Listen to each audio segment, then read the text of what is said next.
नमस्कार दोस्तों। Study for UPSC CSC में आपका स्वागत है। तो आज की इस वीडियो में हम डिस्कस करेंगे 6 मई का द हिंदू एडिटोरियल। तो देखते हैं कौन से एडिटोरियल के आर्टिकल्स आज हमें डिस्कस करने हैं। तो देखिए, ये पहला आर्टिकल डेंजरस ड्रिफ्ट, ये किस बारे में आया है? तो अभी कश्मीर में जो आतंकी हमला हमने देखा है उसके बारे में ये वाला आर्टिकल है, तो इसको देखेंगे। यहाँ रेजिलियंट इकॉनमी के बारे में बात की है कि हमें अब किस तरीके से इकॉनमी को आगे लेके चलना है। तो उससे रिलेटेड जो राइटर हैं उन्होंने 6-7 पॉइंट रखे हैं, उनको डिस्कस करेंगे कि अभी कैसे आगे लेके चलना है चीज़ों को। ठीक है। और देखिए यहाँ पर नेक्स्ट आर्टिकल है, ये किससे रिलेटेड आया है? तो देखिए, मार्क ऑफ ज़ीरो यानी केरला का जो मॉडल है इस कोविड-19 से डील करने का, उसके बारे में बात बताई गई है कि कैसे आप केरला से सीख लेके काम कर सकते हो, एक आइडियल स्टेट की तरह उसको ट्रीट कर सकते हो। ठीक है, तो उसको डिस्कस कर लेंगे हम। यहाँ पे क्या बताया गया है? Getting over pandemic stage fright. ठीक है, तो यहाँ पे बताया गया है जो कम्युनिटी ट्रांसमिशन हुआ है उसको एडमिट कर लो, और ऐसा नहीं है कि अपनी कमियां छुपाने से ही आपका असल में जो बेनिफिट होने वाला है। अगर आप अपनी कमियों को सामने रखोगे और उसके ऊपर वर्क करोगे तो ज़्यादा ही आपको बेनिफिट होगा। तो इस बारे में यहाँ पे बात करेंगे हम कि कम्युनिटी ट्रांसमिशन हो सकता है हमारी सोसाइटी में देखने को मिल रहा हो, लेकिन चीज़ें छुपाई जा रही हैं। नेक्स्ट देखते हैं दूसरे पेज पे और क्या क्या आर्टिकल आया है। तो यहाँ पर देखिए कि इकॉनमी को कैसे बूस्ट करना है उसके बारे में बात की गई है, तो इसको डिस्कस करेंगे। यहाँ पे ग्रेजुअल एग्जिट की बात की गई है कि एग्जिट कैसे करना है हमें इस लॉकडाउन से। तो ये वाला आर्टिकल उससे रिलेटेड है, उसको डिस्कस करेंगे। और नेक्स्ट देखते हैं यहाँ पर क्या आया है। यहाँ पर बहुत ही अच्छा आर्टिकल एक आया है वर्चुअल जुडिशियरी के बारे में। ठीक है, क्योंकि आज की डेट में सभी चीज़ें ऑनलाइन हो चुकी हैं, जो ऑनलाइन नहीं है उसको काफ़ी दिक्कत का सामना करना पड़ता है। ठीक है, तो उसको डिस्कस करेंगे कि कैसे हम इसका बेनिफिट ले सकते हैं। और देखिए, ये है आज का कार्टून। तो चलिए देखते हैं आज के कार्टून में क्या देखने को मिलता है हमें। देखिए क्या दिखाया गया है आज।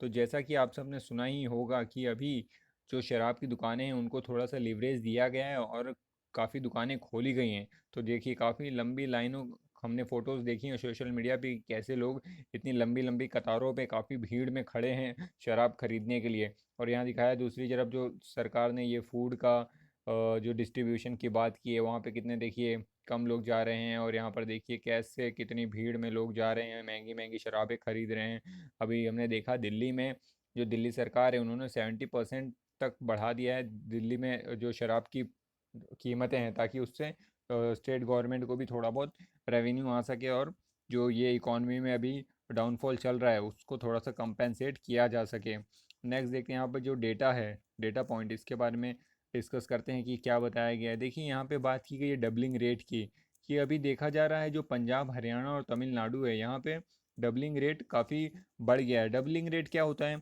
अगर सपोज़ करिए कि पहले आपको 2 केस आ रहा था एक दिन में, ठीक है, तो अब आपका 4 केस आ जा रहा है एक दिन में, यानी डबल कितने दिनों में हो पा रहा है।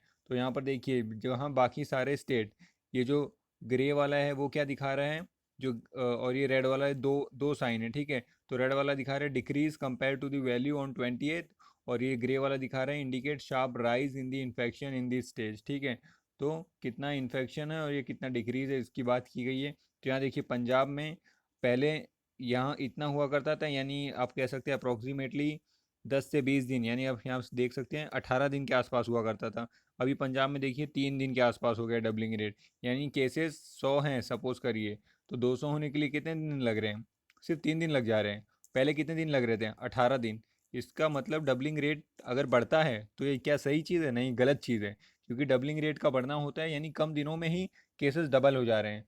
तो अगर डबलिंग रेट कम हो रहा है, यानी काफ़ी कम दिनों में ही डबल हो जा रहे हैं चीज़ें, तो ये काफ़ी खतरे की घंटी है। जहाँ की बाकी स्टेट्स अच्छा परफॉर्म कर रहे हैं, डबलिंग रेट काफ़ी बढ़ता जा रहा है, काफ़ी लंबे टाइम पे हो रहा है। देखिए केरला की बात करें, जहाँ पहले 30 से 35 दिनों का डबलिंग रेट हुआ करता था, अब देखिए 200 दिन के आसपास हो गया। यानी अगर 100 केस आ रहे हैं तो उसको 200 केस होने के लिए 200 दिन लग जा रहे हैं। ठीक है, तो ये काफ़ी ठीक है, कम से कम काफ़ी स्लो है। तो डबलिंग रेट काफ़ी कंट्रोल में रहना चाहिए, लेकिन अभी पंजाब तमिलनाडु हरियाणा यहाँ पर डबलिंग डबलिंग रेट काफ़ी हाई बढ़ता हुआ दिखाई दे रहा है।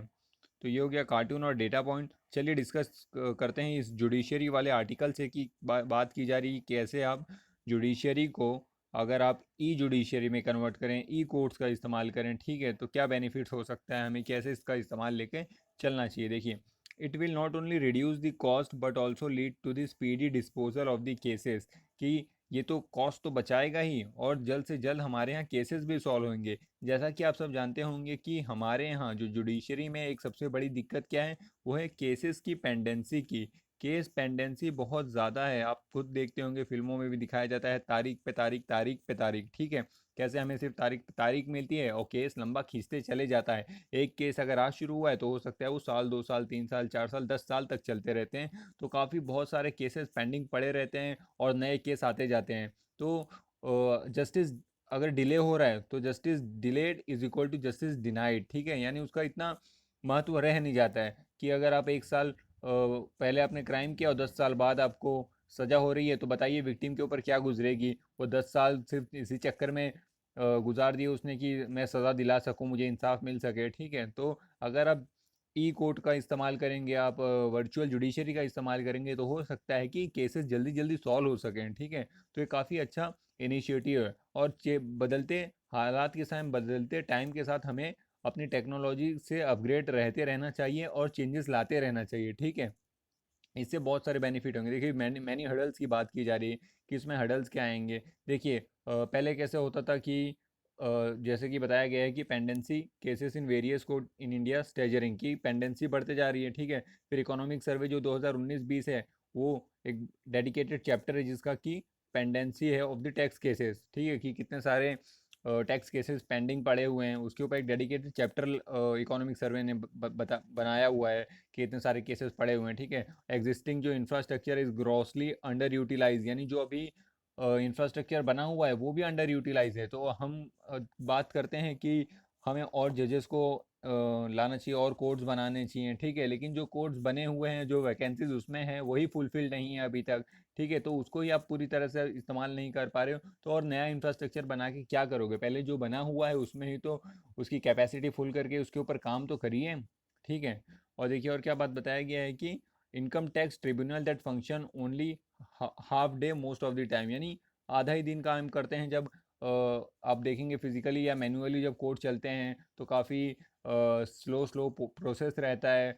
क्रिसमस की छुट्टियां मनाई जाती हैं, समर वेकेशंस लिए जाते हैं, अगर कुछ केसेस डिले चल रहे हैं तो जजेस अकाउंटेबल नहीं होते हैं। अगर जब तक अकाउंटेबिलिटी नहीं ठहराओगे तो किसी के ऊपर रिस्पॉन्सिबिलिटी नहीं आएगी, किसी के अंदर फियर फैक्टर नहीं रहेगा। तो लोग जैसा चल रहा है बोलते हैं ठीक है, हाँ भाई चल रहा है तो चलते रहने, तो हमें क्या, हमारा तो चल ही रहा है। तो ये एक चीज़ देखने को मिलती थी और इससे हम चेंजेस ला सकते हैं, तो बहुत ही अच्छा टाइम है परिवर्तन लाने का, ठीक है। तो देखिए बोला गया the bane of the court system is that lawyer on the both side need to be physically present. तो पहले क्या हुआ करता था कि जो लॉयर होते थे उनको दोनों साइड के लॉयर को प्रेजेंट रहना पड़ता था।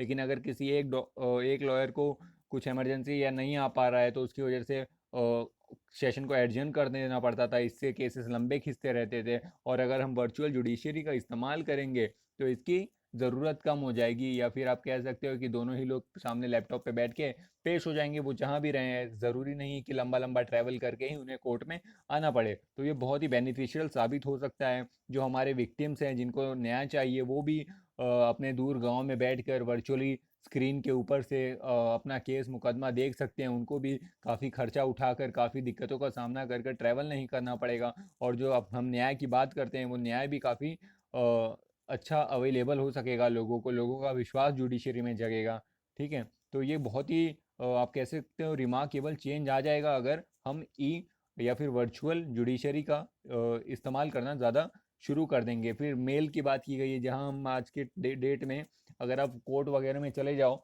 तो हर एक वकील के हाथों में बहुत सारा दुनिया भर का कागज़ ही कागज़ होगा, ठीक है। तो हम इसको रिप्लेस कर सकते हैं मेल से, ठीक है। क्योंकि सब कुछ पीसी में हो जाएगा, कंप्यूटराइज हो जाएगा, तो ये जो कागज़ घूमने का या फिर बहुत सारे बात, कभी कुछ पानी में भीग गया, कभी आग लग गई, कुछ हो गया, तो डॉक्यूमेंट भी सेफ़ रहेंगे और इतना वेस्टेज ऑफ पेपर भी नहीं होगा और वो हैज़ार्ड भी कम रहेगा, ठीक है। तो काफ़ी बेनिफिट्स हैं उसके। तो वो सब बातें भी पॉजिटिव साइड में कंसिडर करके इसके ऊपर विचार किया जा सकता है, ठीक है।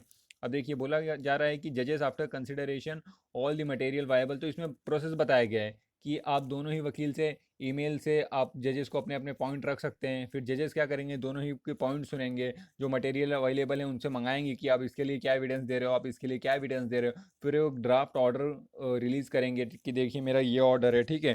फिर ड्राफ्ट ऑर्डर रिलीज़ करेंगे, फिर दोनों ड्राफ्ट ऑर्डर वकीलों के पास भेजेंगे, फिर उनसे कुछ कमेंट मांगेंगे कि इसके ऊपर आप क्या राय देना चाहते हो। फिर उनकी बात सुनेंगे, कमेंट को कंसीडर करेंगे, फिर उसके हिसाब से फाइनल वर्डिक्ट दे देंगे कि हाँ ठीक है, ये अभी इस केस का ये फैसला है। तो इससे क्या काफ़ी क्वालिटी काफ़ी बढ़ जाएगी, हमारे जो कोर्ट है उनकी काफ़ी क्वालिटी बढ़ जाएगी, ठीक है। तो this will enhance the quality of the judgement and also eliminate the obvious errors. तो एरर वगैरह के भी चांसेस इसमें कम हो सकते हैं काफ़ी, ठीक है। काफ़ी एक सरल तरीका हो जाएगा, काफ़ी कन्वीनियंट हो जाएगा सभी लोगों के लिए। अब देखिए बोला गया एन एफिशिएंट जुडिशियरी, एफिशिएंसी भी बढ़ सकती है, बट ऑब्वियस है अगर जहाँ एक केस को पहले 1 साल 2 साल लग जाता था, अभी वही केस 1 महीने 2 महीने में ख़त्म हो जाएगा, तो एफिशिएंसी तो बढ़ी जाएगी। 1 साल 2 साल में बहुत सारे केसेस सॉल्व हो जाएंगे। तो हम देख रहे हैं कि काफ़ी एफिशिएंसी कोर्ट्स की बढ़ जाएगी, कॉस्ट कम लगने लगेंगे, ठीक है। Speedy disposal of the cases होएंगे, लोगों का विश्वास काफ़ी बना रहेगा जुडिशियरी में, प्रोडक्टिविटी ऑफ द लॉयर्स बढ़ जाएगा, ठीक है।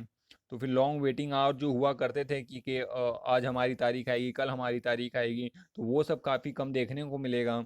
तो बहुत ही बेनिफिशियल रहेगा अगर हम इसको चालू कर देते हैं। और देखिए ज्यूरिसडिक्शन की बात की गई है, जैसा कि आप लोगों ने सुना होगा, बहुत बार हमें ऐसा सुनने को मिलता है कि हम शिकायत लेकर किसी पर्टिकुलर पुलिस थाने में जाते हैं, तो वह पुलिस थाना कहता है कि ये पर्टिकुलर इलाका मेरे जोन में नहीं आता है, मेरे ज्यूरिसडिक्शन में नहीं आता है, वो पर्टिकुलर इलाका वो वाले पुलिस स्टेशन के अंदर आता है, तो आप वहाँ जाकर अपनी रिपोर्ट लिखाइए।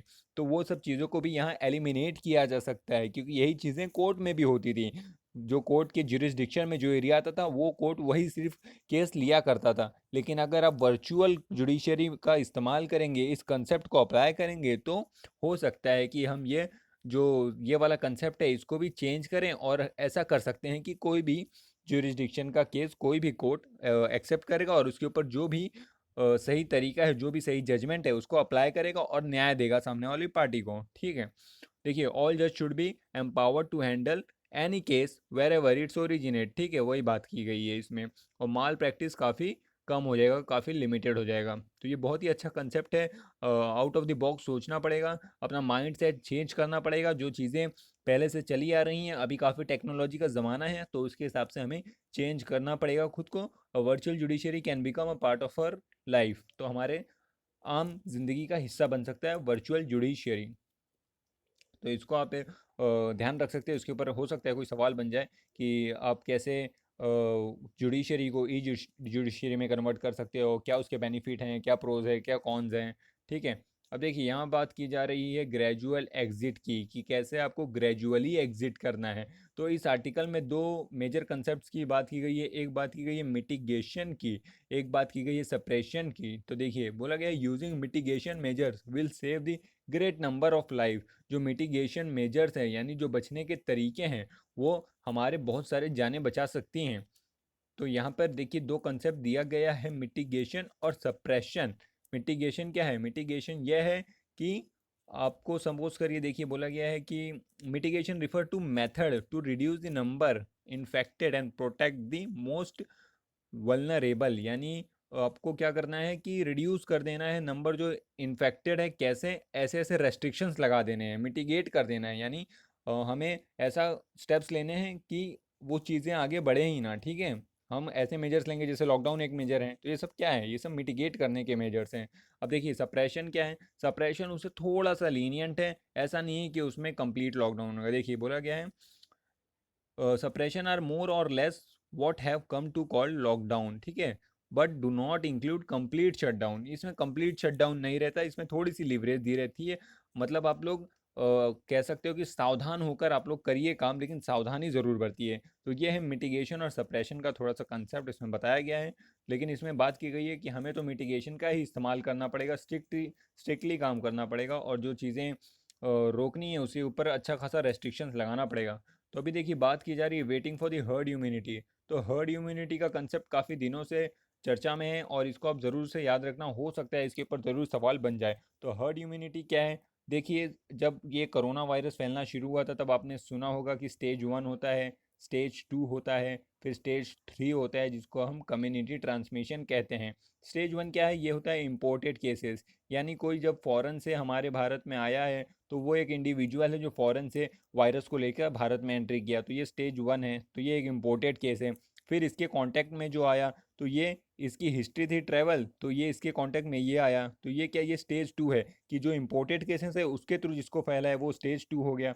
लेकिन अब स्टेज 3 क्या है? ये है कम्युनिटी ट्रांसमिशन। इसमें क्या होता है? इसमें पता ही नहीं होता है कि आप किस, क्योंकि देखिए ना इसका ट्रैवल हिस्ट्री है, अगर इसके थ्रू जो जो लोगों के कांटेक्ट में आए हैं तो, और वो लोग किसी और के कांटेक्ट में आके फिर उसको फैला देंगे तो पता ही नहीं चलेगा, क्योंकि ना इसकी खुद की कोई ट्रैवल हिस्ट्री है, ना ये जिससे मिले हैं उसकी कोई ट्रैवल हिस्ट्री है, ना कोई डिजीज़ का बैकग्राउंड है, तो पता ही नहीं चल पाता है कि कहाँ से ये फैल रहा है। तो काफ़ी दिक्कत का सामना करना पड़ता है कम्युनिटी ट्रांसमिशन में।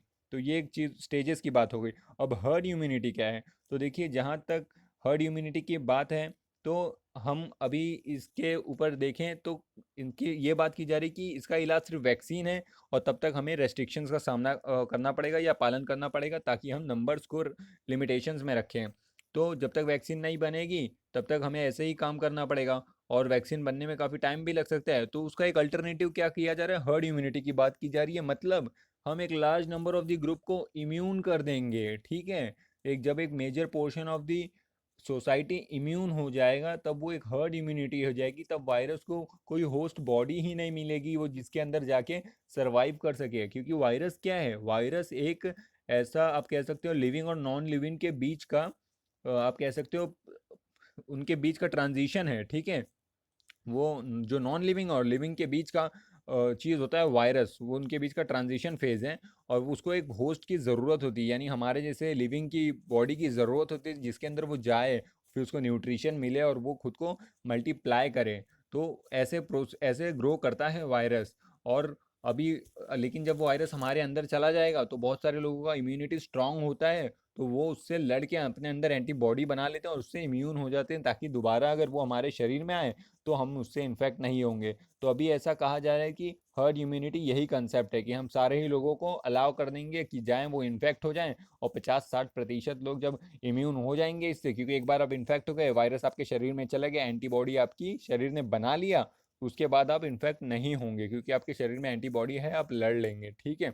तो तब इस वायरस का, अगर ये वायरस सोसाइटी में प्रेजेंट भी है लेकिन हमें कोई खतरा नहीं होगा, ये कंसेप्ट है हर्ड इम्यूनिटी का। तो देखिए हर्ड इम्यूनिटी की ये बात तो है, लेकिन इसका क्रिटिसिज्म भी किया जा रहा है। क्यों?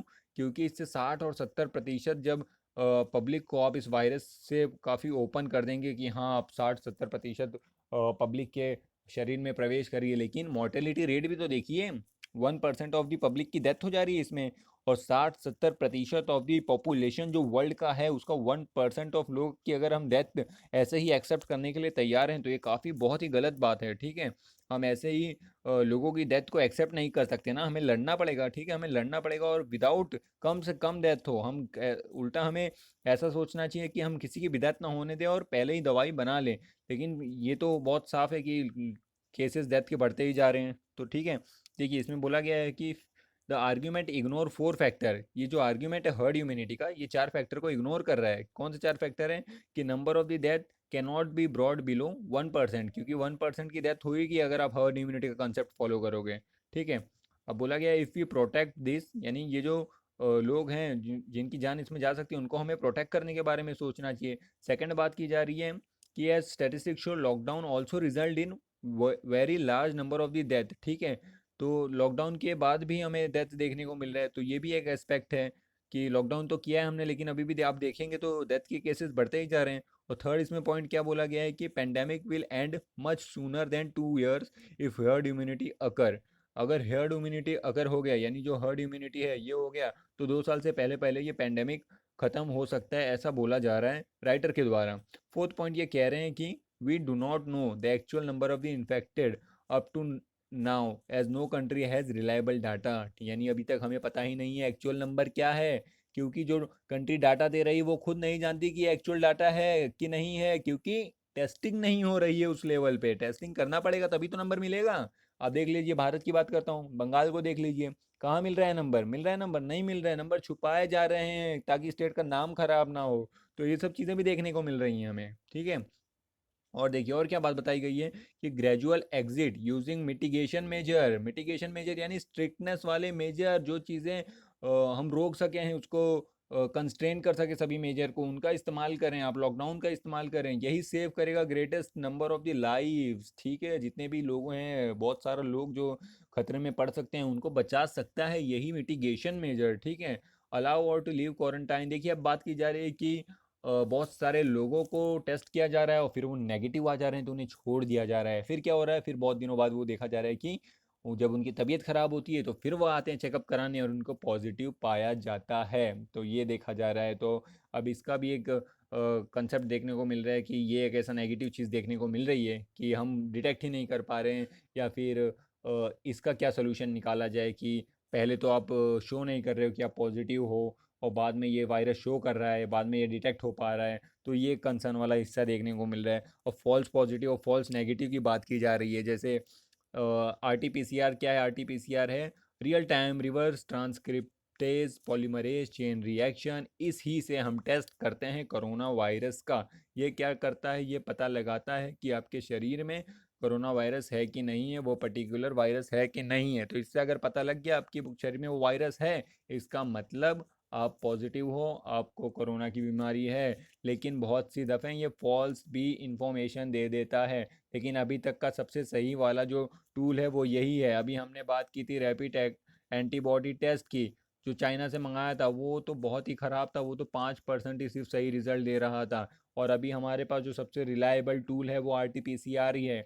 लेकिन इसमें भी कुछ केसेस देखने को मिल रहे हैं जो फॉल्स, जो मतलब आपको अगर बीमारी नहीं है फिर भी आपको पॉजिटिव बता देगा। और कुछ केसेस में ये भी देखने को मिला अगर आपको बीमारी है तो उसमें नेगेटिव बता देगा। ठीक है, तो फॉल्स पॉजिटिव और फॉल्स नेगेटिव की भी चीज़ें देखने को मिल रही है।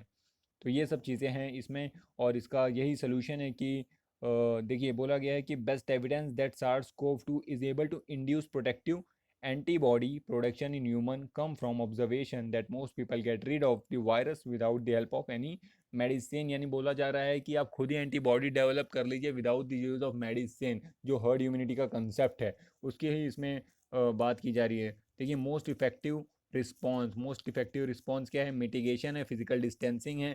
जो भी बातें बताई जा रही हैं अभी कि हैंड वॉश करिए, हाइजीन रखिए, सोशल डिस्टेंसिंग मेंटेन करिए, उसका फॉलो करिए, और जो भी रिसोर्स है उसको बेस्ट पॉसिबल वे में यूज़ करके बहुत ही एथिकल तरीके से, इफ़ेक्टिव तरीके से रिस्पॉन्स करिए और इसके ऊपर ज़रूर से ही पॉजिटिव रिजल्ट लेके आइए। तो ये था ग्रेजुअली एग्जिट करने का प्लान कि क्या क्या सोच रहे हैं, क्या क्या चीज़ें हैं ग्रेजुअली एग्जिट करने में, क्या क्या कंसिडर कर सकते हैं। अब देखिए यहाँ बात की गई है बूस्ट वेजेस, यानी जो पगार है लोगों की वो बढ़ाइए। और to stimulate the India's growth, यानी इंडिया का ग्रोथ का बहुत बड़ा कंसर्न आएगा क्योंकि इकॉनमी क्या चल रही है, इकॉनमी पूरी तरीके से गिरती हुई जा रही है। ठीक है, तो अगर इकॉनमी को ग्रोथ के ट्रैजेक्टरी पे लाना है तो क्या करना पड़ेगा, वेजेस बढ़ाने पड़ेंगे, इन्वेस्टमेंट बढ़ाना पड़ेगा, लोगों के हाथों में पैसा पहुंचाना पड़ेगा, वो सब स्टेप लेने पड़ेंगे। ठीक है, स्टिमुलस जो स्टेप्स होते हैं वो सब स्टेप्स लेने पड़ेंगे ताकि इकॉनमी वापस से ट्रैक पे आ सके। देखिए अभी क्या बात की गई इसमें, the economic crisis can be overcome only by raising the consumption. Consumption बढ़ाएंगे तभी तो डिमांड बढ़ेगी, तभी तो फैक्ट्रीज और भी प्रोड्यूस करेंगी, तभी तो उनको एम्प्लॉयमेंट के लिए ज़रूरत पड़ेगी, तभी तो एम्प्लॉयमेंट मिलेगा लोगों को, तभी तो जीडीपी बढ़ेगी। ठीक है, तो ये पूरी साइकिल ऐसे ही चलती है। सब लोग एक दूसरे के ऊपर डिपेंडेंट हैं, यानी जो सबसे ज़रूरी चीज़ है वो है कंजम्पशन और इन्वेस्टमेंट। इन्वेस्टमेंट कहाँ से मिलना चाहिए, या तो सरकार से या फॉरेन से। ठीक है, तो कंजम्पशन और इन्वेस्टमेंट के ऊपर ध्यान देने की ज़रूरत है अगर हमें इकॉनमी को वापस से ट्रेजेक्ट्री पे लाना है। ठीक है, अब देखिए माइग्रेंट वर्कर जो सबसे ज़्यादा सफ़र कर रहे हैं, अभी सारे ही लोगों की सेविंग्स ख़त्म हो रही है तो कोई भी शहर में रहना नहीं चाहता है, शहर में टिकना नहीं चाहता है। सारे ही लोग पैदल पैदल अपने घरों की तरफ, विलेजेस की तरफ निकल गए हैं। ये काफ़ी दुखद पिक्चर हमें देखने को मिली है। तो economic growth driven by rising and not stagnant wages and development model. ठीक है, आपको राइजिंग वेजेस करने पड़ेंगे, यानी वेजेस बढ़ाने पड़ेंगे, ऐसा नहीं कि वेजेस ही रोक दो, और डेवलपमेंट करते रहो। देखिए पैची डाटा की बात की गई है कि जो हमारा टोटल वर्क फोर्स है, जो 471.5 मिलियन टोटल वर्क फोर्स हमारे हैं, उसमें सिर्फ 12.5% के आसपास ही लोग रेगुलर या आप कह सकते हो फॉर्मल सेक्टर में काम करते हैं, जिनके पास सोशल सिक्योरिटी यानी प्रोविडेंट फंड जैसी स्कीमें होती हैं। आप कह सकते हो कि 90% ऑफ दी जनता किस में काम करती है, इनफॉर्मल सेक्टर में। इनफॉर्मल सेक्टर क्या होता है, जो ये आप कह सकते हो दुकान वुकान लगाते हैं, रेडी वेडी की, सब्जी उब्जी की, ये सब जो ठेला गाड़ी लगाते हैं ये सब क्या है, ये सब है अनऑर्गेनाइज सेक्टर, जिसमें आपको रोज़ कुआं खोदना है, रोज़ पानी पीना है। ऐसा नहीं है कि आप एक दिन काम नहीं करोगे तो आपका सैलरी पेड लीव मिल रहा है आपको, ऐसा कुछ भी नहीं होता है इसमें। तो इसमें हमारे देश की 90% जनता इसी में काम करती है। और देखिए जो ये कुछ राज्य हैं, उत्तर प्रदेश है, बिहार है, राजस्थान है, मध्य प्रदेश है, यहाँ पे कम से कम जो 50% जो माइग्रेंट होते हैं, जो लेबरर होते हैं, वो इन्हीं राज्यों से आते हैं। क्योंकि देखा जाए तो ये सब थोड़े बहुत एग्रीकल्चर वगैरह यहाँ काफ़ी चलता है। तो एग्रीकल्चर में भी उतना पैसा रहा नहीं तो लोगों को एम्प्लॉयमेंट के लिए बाहर जाना पड़ता है, क्योंकि आज की डेट में एग्रीकल्चर की हालत बहुत ही ख़राब है। तो पैसा कमाने के लिए लोग बाहर जाते हैं, फिर माइग्रेंट लेबरर बन जाते हैं। तो 50% संख्या इन्हीं राज्यों की है, इन्हीं की पॉपुलेशन है, ठीक है।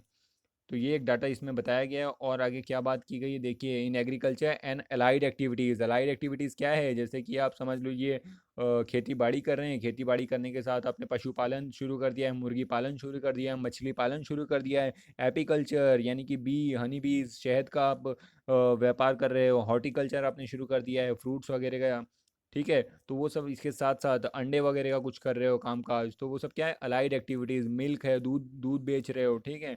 तो उन सब की बात बताई गई है कि बहुत सारे लोग ऐसा भी काम करते हैं, ठीक है। तो 50% लोग उसमें भी इन्वॉल्व होते हैं। देखिए बताया गया है कि जहाँ पहले 64% लोग एग्रीकल्चर और अलाइड एक्टिविटीज़ में रहते थे, आज की डेट में 50% के आसपास रह गए हैं। यानी लोग एग्रीकल्चर को छोड़ना चाह रहे हैं, कोई भी उसमें इंटरेस्ट दिखा नहीं रहा है। जैसा कि मैं अगर आपको कहूँ कि क्या आप फार्मिंग करना चाहेंगे, आप फार्मिंग में अपना करियर देखते हैं, नहीं, आप तो सरकारी नौकरी देख रहे हैं। क्यों? क्योंकि पैसा है, रिस्पेक्ट है, सोशल रिस्पेक्ट है ना। क्या कोई सोच रहा है कि चलो फार्मिंग करता हूँ, बहुत बढ़िया खेती करूँगा और सही तरीके से नेचर में रहूँगा, पैसे कमाऊँगा, ठीक ठाक लाइफ जीऊँगा? नहीं, क्योंकि आपके अंदर भी वही इमेज बैठी हुई है कि फार्मर, जैसा कि आप सोचेंगे फार्मर, तो फार्मर की वही इमेज एक आती है कि यार फार्मर की लाइफ सही नहीं होती, काफ़ी स्ट्रगल करना पड़ता है ना।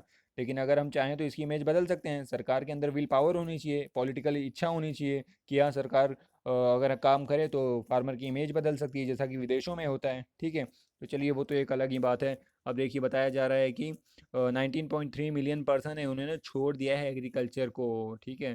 तो ये 2005 से 2008 के बीच में समझ करिए 20 मिलियन। 20 मिलियन कितने, 1 मिलियन मतलब 10 लाख। तो 20 मिलियन मतलब 200 लाख, यानी कि 2 करोड़ के आसपास लोगों ने अपना एग्रीकल्चर छोड़ दिया है।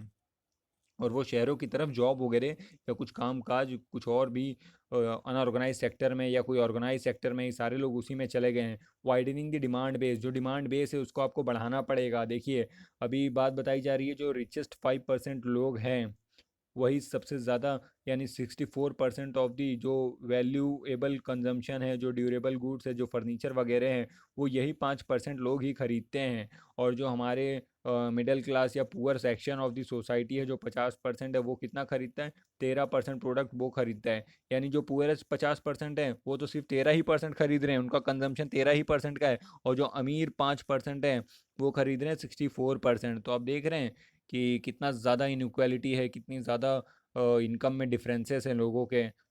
तो ये एक बात बताई गई है कि आप इसके ऊपर ध्यान दीजिए, क्योंकि जब तक आप बेस बढ़ाओगे नहीं तब तक बहुत ज़्यादा डिमांड आएगी नहीं। एक पर्टिकुलर ग्रुप के पास ही सिर्फ पैसा रहेगा तो सिर्फ वही ग्रुप तो डिमांड कर पाएगा, बाकी लोग तो डिमांड नहीं कर पाएंगे। तो हमें जो बेस है, जो डिमांड बेस है, उसको बढ़ाना पड़ेगा। कैसे बढ़ा सकते हैं? उनके हाथ में पैसा पहुंचा के। पैसा कैसे पहुंचाएंगे? तो बहुत सारे तरीके हैं, उसके ऊपर हम बात करते हैं। देखिए अभी आगे क्या बात की गई है कि अभी हमारा कंट्री इकोनॉमिक क्राइसिस से जूझ रहा है, इसके ऊपर ओवरकम करना पड़ेगा। तो widening the source of demand, जो हमने बात की है कि जो निचला तबका है सोसाइटी का, उसको भी डिमांड में लाना पड़ेगा, उसका भी डिमांड कंसीडर करना पड़ेगा, उसके पास पैसा पहुंचाना पड़ेगा, ठीक है। Raising the consumption of and investment, यानी इन्वेस्टमेंट और कंजम्पशन बढ़ाना पड़ेगा फॉर दी पुअर। यानी जो निचला तबका है उसका कंजम्पशन कैसे बढ़ेगा? जब पैसा हाथ में आएगा। पैसा कैसे हाथ में आएगा? जब सरकार पैसा पहुंचाएगी या फिर इन्वेस्टमेंट बाहर से लाएगी।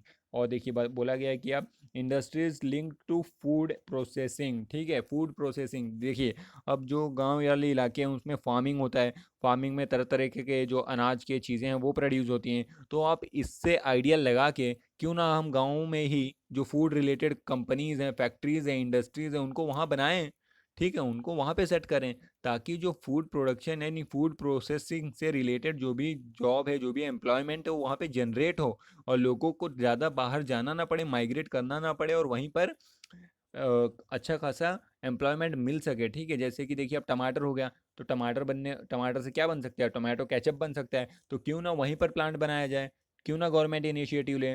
क्योंकि आप देखोगे तो ये फिर शहरों की तरफ जाते हैं, फिर वहाँ ये काम करते हैं, तो अगर ये वहीं बन जाएगा तो लोगों को ट्रैवल ही नहीं करना पड़ेगा, और इससे फार्मर्स का भी बेनिफिट है कि उनको अच्छे पैसे भी मिलेंगे, ठीक है। और अगर उनको अच्छे पैसे मिलेंगे तो वहाँ पे फिर उनका न्यूट्रिशनल फैक्टर अच्छा हो जाएगा, लोगों के पास पैसे रहेंगे तो वो वैरायटी ऑफ बैलेंस डाइट ले पाएंगे, एजुकेशन में इन्वेस्ट करेंगे, तो ओवरऑल सोसाइटी की डेवलपमेंट होगी, ठीक है। इसका बहुत ही ज़्यादा मल्टीप्लायर इफेक्ट है, ठीक है। Boosting farmer income, rural employment बढ़ जाएगा, ठीक है। Availability of the nutritious food, ठीक है। तो इससे ब्रॉडनिंग ऑफ द डिमांड हो जाएगा, ठीक है। यानी कि बहुत सारा जो नीचे का लोअर लेवल सोसाइटी है उनकी भी डिमांडें बढ़ जाएंगी, जब उनके वो ठीक ठाक एम्प्लॉयमेंट मिलेगा, ठीक ठाक पैसा मिलेगा, ठीक है। अब देखिए बोला गया, वही बात बताई गई है कि आपको वेजेस बढ़ाना पड़ेगा, यही एक सोल्यूशन है, वेजेस बढ़ाना पड़ेगा ताकि लोगों के हाथ में पैसा रहे तो वो डिमांड कर सकें। देखिए क्या बोला गया है, and deepening the crisis during a depression, ठीक है। देखो वेज अगर आप कम करोगे तो ये क्राइसिस को और बढ़ा देगा, इसलिए वेज को बढ़ाइए।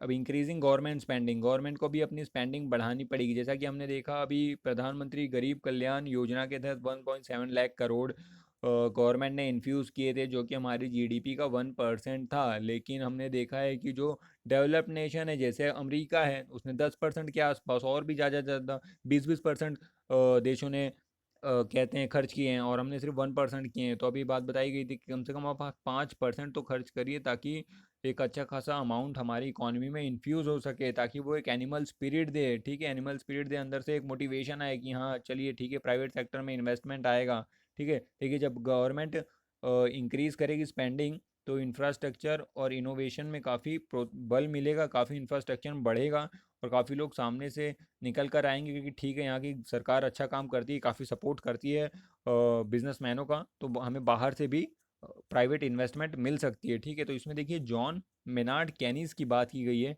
जिन्होंने 1930 में जब ग्रेट डिप्रेशन आया था तब कहा था कि गवर्नमेंट स्पेंडिंग बहुत ज़रूरी है, यही एक एनिमल स्पिरिट जनरेट करती है जो प्राइवेट इन्वेस्टमेंट है उसको लाने के लिए।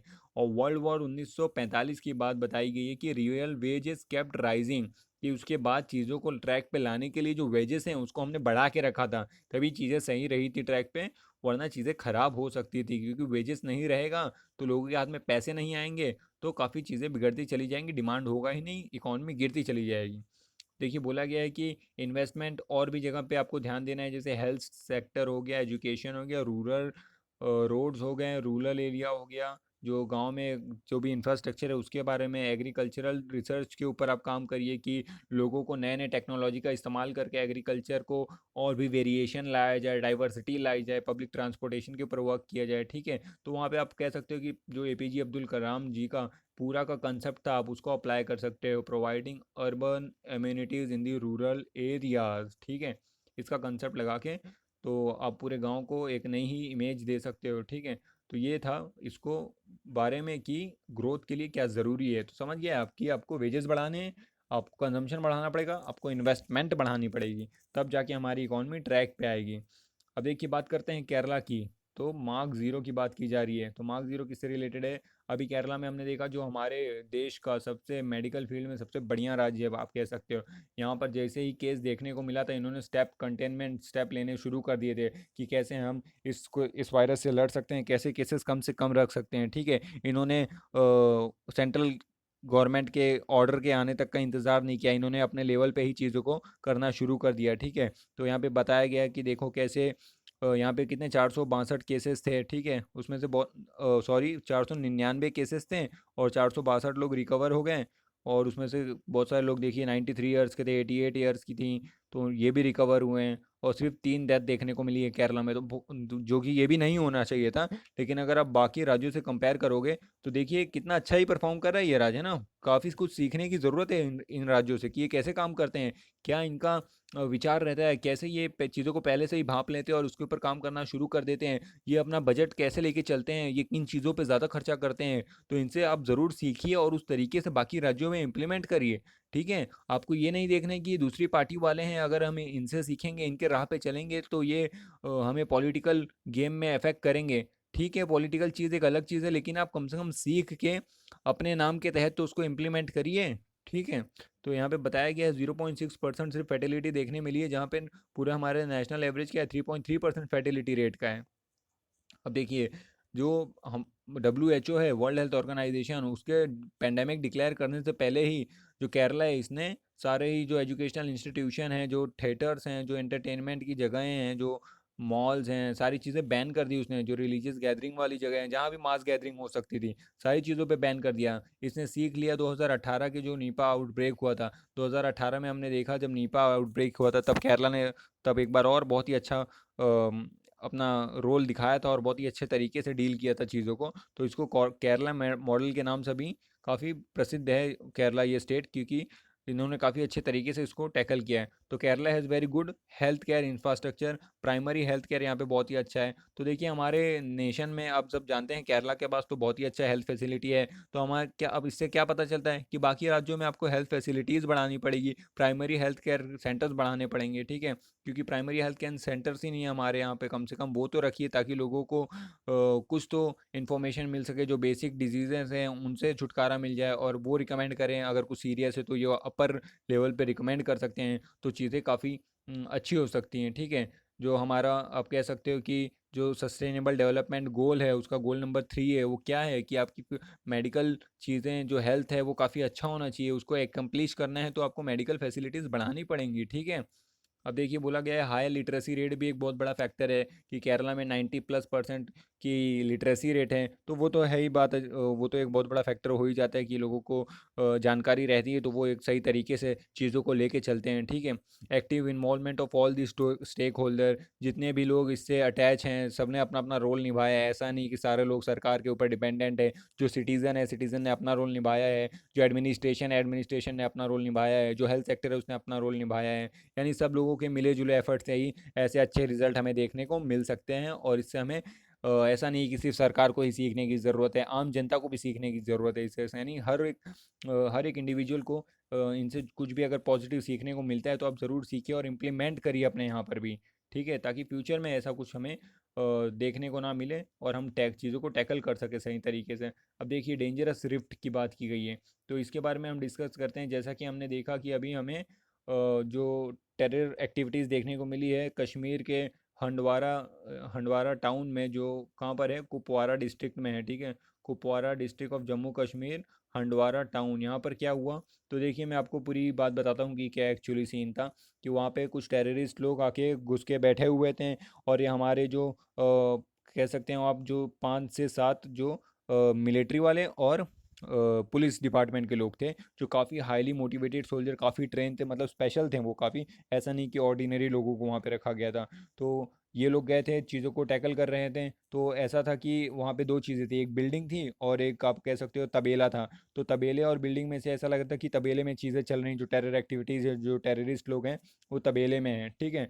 लेकिन जब इनकी प्लानिंग क्या थी कि तबेले में इनको मारने के लिए हम ऐसा करते हैं कि जो बाजू में बिल्डिंग है वहाँ चले जाते हैं और फिर ऊपर से तबेले के ऊपर हमला कर देंगे। लेकिन जब बिल्डिंग में ये हमारे सिपाही गए, हमारे नौजवान गए, लेकिन उसके बाद से कोई भी खबर देखने को मिली नहीं है। इससे जब फ़ोन लगाया गया तो टेररिस्ट वाले लोग ने फ़ोन उठाया, तो इससे हमें पता चल गया कि कुछ गलत घटना घट चुकी है, ठीक है। तो तब इनकी डेथ हो चुकी थी एक्चुअली। तो देखिए, ऐसी चीज़ें भी देखने को मिल रही है इसमें से। जो मेजर अनुज थे, उनके भी रिसेंटली शादी हुई थी।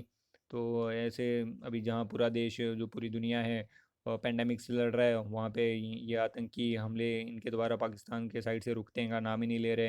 इतने हमारे ये बहादुर बहादुर जो कह सकते हैं मिलिट्री के हीरोज़ थे, कर्नल आशुतोष हैं, जो 21 राष्ट्रीय राइफल्स के थे, मेजर अनुज सूद थे, नायक राजेश कुमार थे, नायक लांस नायक दिनेश सिंह थे, जम्मू कश्मीर के सब इंस्पेक्टर शकील काजी थे, ठीक है। इन सब का भी शहादत हुई है, ठीक है। तो वही बताया गया है कि थोड़ा सा जो मिलिट्री साइड है उनको भी अपने जो प्रोसीजर है ऑपरेशन को अंजाम देने का, वो थोड़ा बहुत सेफली कर खेलना चाहिए। ऐसा नहीं कि क्योंकि बिल्डिंग पता नहीं था, बिल्डिंग में कोई है नहीं है, फिर भी एंट्री ले ली गई। तो ठीक है, तो काफ़ी जोखिम भरा स्टेप था ये, ठीक है। लेकिन आप तो जानते हैं कि जहाँ बात देश की आ जाती है, वहाँ हमारे देश के नौजवान पीछे हटने का नाम कोई सवाल ही नहीं पैदा होता है, ठीक है। तो इसलिए आज हम सुरक्षित हैं, क्योंकि वो वहाँ बॉर्डर पे अपनी जान दे रहे हैं। तो ये इस आर्टिकल में इतना ही था, ठीक है। अब देखिए ये बगल वाला आर्टिकल किससे रिलेटेड है, इसमें बात की गई है pathway to a more resilient economy, ठीक है, यानी इकॉनमी को कैसे मोर रेजिलियंट बनाया जाए। रेजिलियंट मतलब यानी अगर कुछ विपदा आए तो हमारी इकॉनमी उस चीज़ को झेल जाए, ठीक है। Following the pandemic redesign the economy, business and life must been with the question about purpose, यानी आपको उस सवाल से ही चीज़ों को देखना पड़ेगा। आपकी जो इकॉनमी है, जो बिज़नेस है और जो लाइफ है, उसको आपको कैसे लेके चलना है, ये किसके ऊपर डिपेंड करता है कि आपका पर्पस क्या है इन चीज़ों का। किस लिए आप इकॉनमी को बढ़ाना चाहते हैं, किस लिए आप बिज़नेस बढ़ाना चाहते हैं, किस लिए जीना चाहते हैं, क्या मकसद है। तो वो पर्पस पता करिए, उसके बाद ही चीज़ों का सही आंसर मिल पाएगा, ठीक है। तो देखिए ये जो ऑथर हैं इन्होंने चैलेंजिंग प्रिंसिपल्स, तो इन्होंने क्या बात कही है कि इकॉनमी को अभी कैसे सस्टेन करना है, कैसे लेके चलना है। तो dominated public policy for about 50 year, कि इकॉनमी ने क्या किया है, 50 साल से हम सिर्फ इकॉनमी के बेसिस के ऊपर ही अपने जो पॉलिसी हैं उसको बनाते चले आए हैं कि कैसे ज़्यादा मुनाफा हो, कैसे मॉनिटरी टर्म्स में हम सोचते हैं, पैसों के टर्म्स में सोचते हैं, लाइफ्स के टर्म में नहीं सोचते हैं। अगर मैं आपको बहुत अच्छा एग्जांपल दूं तो भूटान की बात देखिए, भूटान में आता है हैप्पीनेस इंडेक्स के ऊपर बात की जाती है, कितने लोग खुश हैं, ठीक है, पैसों के ऊपर नहीं बात की जाती है। और लेकिन हमारे यहाँ या फिर आप बहुत सी जगह देख सकते हो कि मॉनिटरी टर्म्स में बात की जाती है कि पैसों के टर्म्स में कितनी तरक्की हुई है। तो 50 साल से तरक्की का मतलब क्या होता है कि मॉनिटरी टर्म में क्या तरक्की की है। तो क्या आज वो पैसा काम आ रहा है, ठीक है, आज तो सारी चीज़ें बंद है, आप सब घर में हो, ठीक है। तो इन्होंने बोला है कि 7 रेडिकल आइडियाज़ दिए हैं, पाथवेज दिए हैं to build more resilient economy. देखिए डी ग्रोथ की बात की है, डी ग्रोथ की बात की गई है, इन्होंने पहले स्टेप में बोला है जो ऑब्सेशन है जीडीपी बढ़ाने का, सुप्रीम गोल क्या है, जीडीपी बढ़ाओ, बहुत सारा जीडीपी बढ़ाओ, बहुत सारा पैसा कमाओ, ठीक है, ये हमारा सुप्रीम गोल हो चुका है। जो आजकल के अभी जो नोबल लॉरिएट्स हैं जैसे कि अमर्त्य सेन है, अभिजीत बैनर्जी है, एस्टर डुफ्लो है, इन्होंने भी अभी कहा है कि आपको सिर्फ मॉनिटरी टर्म्स में अभी सोचना नहीं है, ठीक है। Are calling upon their profession to rethink the fundamental of the economy, specially the purpose of a GDP की, जीडीपी का क्या पर्पस है। तो 5 पॉइंट डी ग्रोथ की बात की गई है, ठीक है। और क्या बोला गया है कि goal for human progress must be reset, यानी जो इंसानी पर्पस है ग्रोथ का, उसको आपको चेंज करना पड़ेगा। आपका गोल पैसा कमाना, पैसों की तरक्की करना नहीं होना चाहिए। इंसानी लाइफ कैसे बेटर हो सके, कैसे एक इंसान को सही जीवन मिल सके, ठीक है। ठीक है, पैसा ज़रूरी है, मानता हूँ, सही बात है, लेकिन आप क्या क्या कीमतें चुका सकते हैं सिर्फ मॉनेटरी टर्म में पैसे को देश की तरक्की करने में, ठीक है। लाइफ ही अच्छी नहीं रहेगी तो उस पैसों की तरक्की से देश का क्या भला होगा, जब नेचर ही सही नहीं रहेगा, लोग सांस ही नहीं ले पाएंगे, तो उतना पैसा गेन करके वो देश क्या ही कर लेगा, बताओ। तो देखिए सेकंड पॉइंट बोला गया है कि boundaries between the countries are good, जैसा कि 1991 में हमने भी ग्लोबलाइजेशन की बात की गई थी, एलपीजी रिफॉर्म्स लाए थे जिसमें ग्लोबलाइजेशन की बात की गई थी। ग्लोबलाइजेशन क्या है, यानी कोई भी कंट्री में बॉर्डर नहीं रहेगा, आप हर एक कंट्री में इंपोर्ट एक्सपोर्ट ट्रेडिंग कर सकते हो, ठीक है, तो वो होता है ग्लोबलाइजेशन। लेकिन अभी बात की है कि आपको बाउंड्रीज़ को भी महत्व देना पड़ेगा, ठीक है, क्योंकि जब बाउंड्रीज रहेंगी तब आप सेल्फ सफिशिएंट रह जाएंगे, हो पाएंगे और किसी के ऊपर डिपेंडेंट नहीं रहेंगे, जो कि ऐसे पेंडेमिक के टाइम पे कितना हमें नेसेसरी अभी पता चल रहा है। अभी बहुत सारे लोग क्या कर रहे हैं, बहुत सारे नेशन का ज़रूर एक बार सोचेंगे कि कैसे सेल्फ सफिशिएंट बना जाए, ठीक है। अभी प्रोटेक्शनिस्ट पॉलिसी बहुत सारे देश अपनाते हुए नजर आएंगे, तो वो एक बात अभी इसमें बोली गई है।